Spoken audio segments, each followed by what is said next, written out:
एक बार की बात है। एक छोटे से गांव में रुक्मणी नाम की एक गरीब लड़की अपनी माँ के साथ रहा करती थी। दरअसल रुक्मणी के पिता नहीं थे। बात एक महीने पहले की है, जब रुक्मणी का पिता मोहन गांव के बाजार में बिरयानी की दुकान चलाया करता था।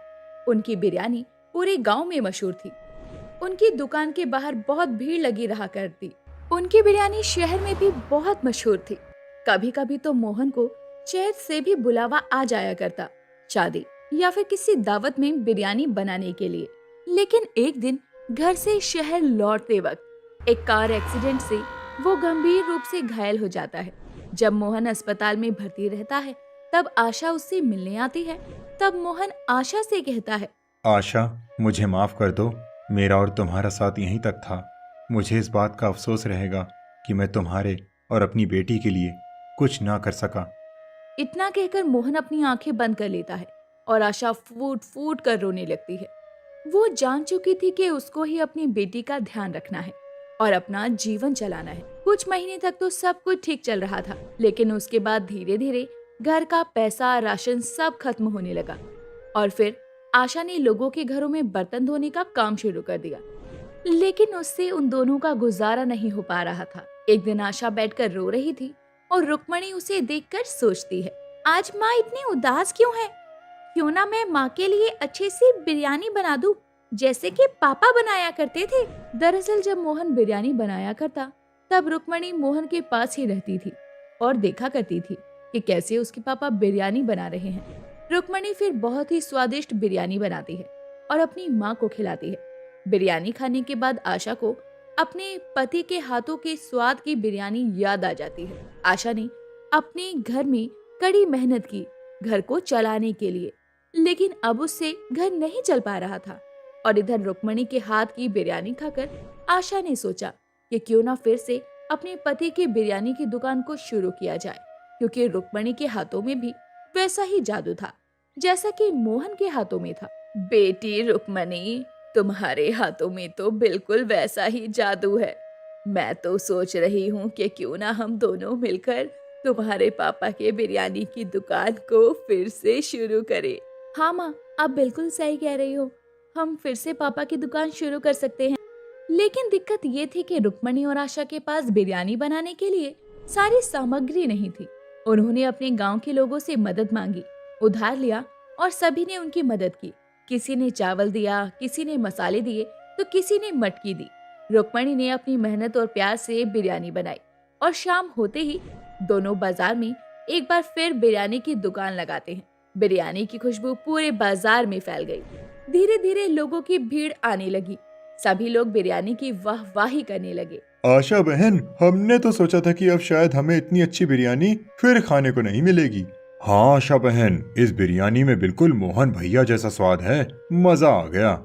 उस दिन आशा और रुक्मणी की अच्छी कमाई हुई, जिससे उन लोगों ने सारा उधार चुका दिया। उसके बाद दोनों ने बिरयानी बेचकर खूब पैसा कमाया और इज्जत बनाई और खुशी खुशी रहने लगे।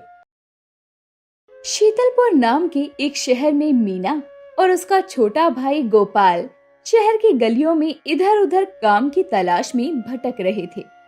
सुबह से शाम होने को थी कि तभी गोपाल अपनी बहन से बोलता है, दीदी, आज 2 दिन हो गए हमें इस शहर में भटकते हुए, लेकिन ना तो कुछ काम मिला और ना ही कुछ खाने को। दीदी, बहुत जोरों से भूख लगी है। अब और भूखे पेट चला नहीं जा सकता।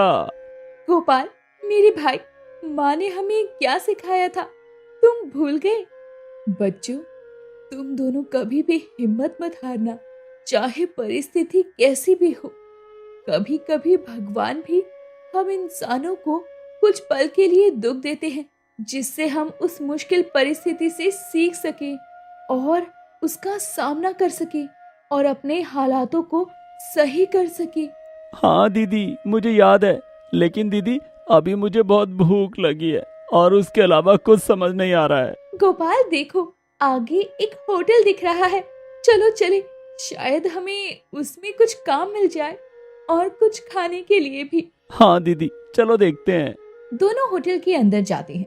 अंदर काउंटर पर एक सेठ बैठा हुआ था, जो कि होटल का मालिक था। दोनों उसके पास जाते हैं और मीना कहती है, सेठ जी, मेरा नाम मीना है और ये मेरा छोटा भाई गोपाल। सेठ जी, हम 2 दिन से काम की तलाश में भटक रहे हैं। क्या आपके यहाँ कोई काम मिल सकता है, कुछ खाने को भी? क्योंकि क्योंकि हमने 2 दिन से कुछ नहीं खाया है। अरे वाह, मुफ्त का काम कराने का इससे अच्छा मौका कहाँ मिलेगा। सेठ दोनों को काम पर रख लेता है और दोनों से सुबह के खाए हुए झूठे बर्तन साफ करवाता है और रात को खाने में सूखी रोटी खाने को देता है। ऐसे ही 2 दिन तक चलता रहा। जब मीना सेठ से कुछ बोलती तो वो उसे बहुत मारता। दोनों भाई बहन सेठ के अत्याचारों से परेशान होकर एक दिन अच्छा मौका देखकर वहां से भाग जाते हैं। कुछ दिन तक दोनों ऐसे ही भटकते रहते हैं। फिर एक दिन वो दोनों एक गांव में पहुंचते हैं और चलते चलते गोपाल बेहोश हो जाता है। तभी मीना देखती है कि एक बूढ़ी औरत उसकी तरफ आ रही थी। मीना उस औरत से बोलती है, दादी दादी हमारी मदद कीजिए, मेरा भाई बेहोश हो गया है। वो बूढ़ी औरत उन दोनों को अपने घर ले जाती है। गोपाल को भी होश आ जाता है। वो बूढ़ी औरत उन दोनों को खाना खिलाती है और रहने के लिए अपने घर में जगह भी देती है। धीरे धीरे रात हो गई, सब सो जाते हैं। सुबह में मीना सोकर उठती है तो देखती है कि वो बूढ़ी औरत मिट्टी के दिए बना रही थी। मीना उसके पास जाती है और बोलती है, क्या आप मुझे भी ये काम सिखा देंगी? मैं भी ऐसे ही दिए बनाकर बाजार में बेचूंगी, जिससे कि मुझे कुछ पैसे मिल सके। तुम्हारा नाम क्या है? तुम कहाँ से आई हो? तुम्हारे माता पिता कहाँ हैं बच्ची? मीना एक एक करके सारे जवाब देती है और ये भी बताती है कि उसके माता पिता की मौत एक कार एक्सीडेंट में हो गई थी। इसीलिए वो दोनों भाई बहन इधर उधर भटक रहे थे और अपना पेट पालने के लिए काम की तलाश कर रहे थे। बेटी, मेरा भी इस दुनिया में कोई नहीं है। अपना गुजारा करने के लिए मिट्टी के बर्तन बनाकर बेचती हूँ और जो पैसे मिलते हैं उससे अपना गुजारा करती हूँ। तुम दोनों मेरे इस काम में मदद कर सकते हो और मेरे साथ ही रह सकते हो। दोनों बहुत खुश हो जाते हैं और उस औरत के साथ काम करने लगते हैं। दोनों भाई बहन मिट्टी के बर्तन बनाते और बाजार में ले जाकर बेचते और पैसे घर लाकर बूढ़ी औरत को देते। वो बूढ़ी औरत भी उन दोनों का खूब ख्याल रखती। धीरे धीरे दिवाली का महीना भी आ गया और उनके यहाँ लोगों की भीड़ लग गई मिट्टी के दिए और बर्तन खरीदने के लिए।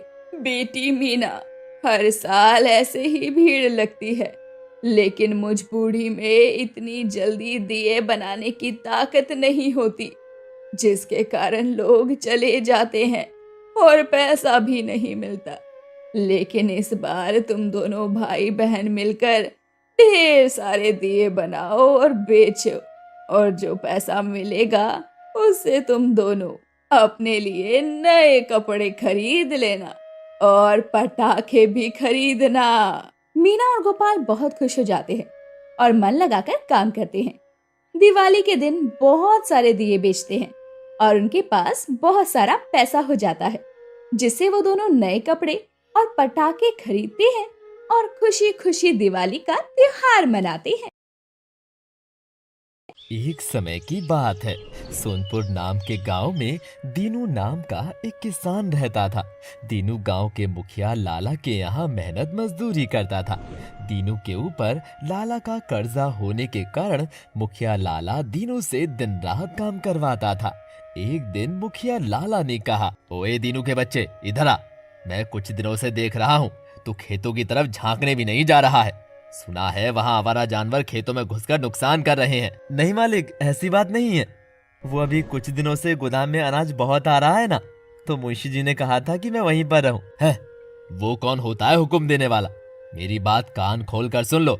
आज से तुम मेरे उस पहाड़ी के पीछे वाले खेत की रखवाली करोगे जब तक वहाँ फसल ना तैयार हो जाए, समझे? लेकिन मालिक, पहाड़ी के पीछे वाले खेत में मैं कैसे अकेले रह सकता हूँ?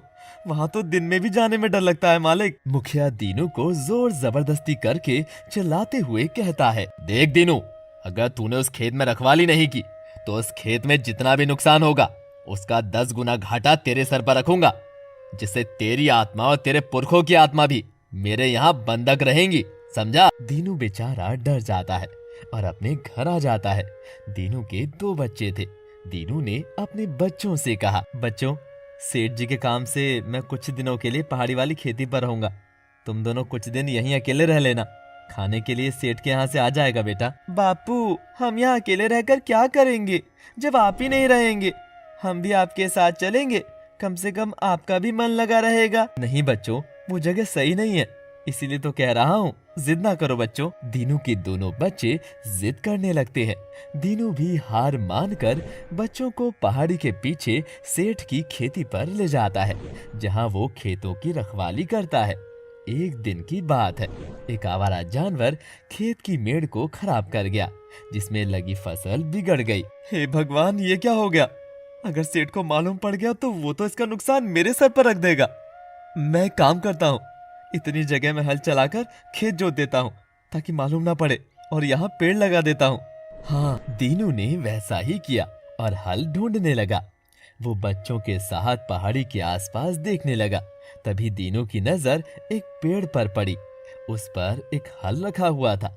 वो उसे उठाने के लिए जैसे ही आगे बढ़ा तो पेड़ से आवाज आई, सावधान मानव, ये हल छूने की गलती ना करना।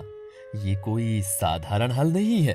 अगर तुमने इस हल को छुआ तो जलकर भस्म हो जाओगे। तभी दीनू का छोटा लड़का बोला, पेड़ वाले अंकल, मेरे बापू को ये हल दे दीजिए, नहीं तो वो सेठ मेरे बापू पर कर्जा और कर देगा और मेरे बापू कभी भी इस जगह से नहीं जा पाएंगे। बच्चे की ये प्रेम भरी अरदास सुनकर उस पेड़ ने कहा, मैं इस बच्चे की अरदास से बहुत प्रसन्न हूँ। जाओ, ले जाओ ये हल और जाकर अपना कर्जा उतार दो। लेकिन ध्यान रहे, जिस इंसान ने इसे लालच के मन से इस्तेमाल किया तो वो उसी पल कोढ़ी हो जाएगा। ये कहकर वो आवाज शांत हो गई।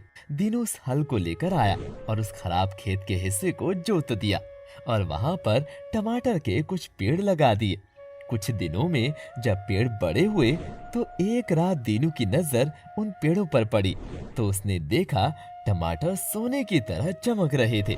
दीनू वहां गया और देखा तो वो टमाटर सोने के ही थे। ये देखकर दीनू बहुत खुश हुआ और उसने उन सोने के टमाटरों को ले लिया और अगली सुबह मुखिया को जाकर दिया और बोला, सेठ जी ये लीजिए, मैं आज आपका सारा कर्ज उतार रहा हूँ। ये सोने के टमाटर रख लो और मुझे अब जाने दो। ऐसे कैसे जाने दो? ये सोने के टमाटर तू लाया कहाँ से? कहीं हमारे उस खेत में सोने के टमाटर तो नहीं उगाए? चल, हमें भी दिखा चलकर, आखिर क्या माजरा है इसका। सेठ दीनू के साथ खेत पर आया तो उसने देखा वाकई पेड़ों पर सोने के टमाटर लटक रहे थे।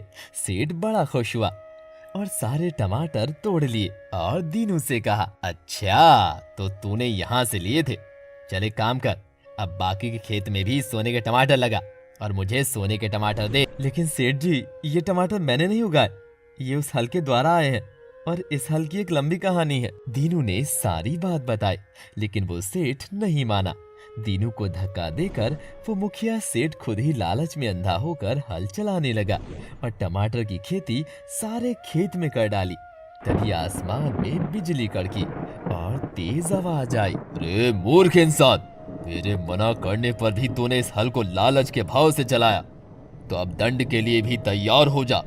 तू इसी पल कोढ़ी हो जाए और तेरी सारी संपत्ति मिट्टी में मिल जाए। जैसे ही आकाशवाणी बंद हुई, सेठ उसी पल कोढ़ी हो गया और वो खेत बंजर खेत में बदल गया। सेठ की सारी संपत्ति धन दौलत मिट्टी में बदल गई। सेठ माफी मांगता रहा लेकिन दंड के अनुसार सेठ को रहम नहीं मिला और सेठ उसी खेत में कोढ़ी की तरह पड़ा रहा। दीनू ने वो हल लेकर उसी पेड़ पर रख दिया और हाथ जोड़कर बोला, मैं इस हल को आपको सौंप रहा हूँ।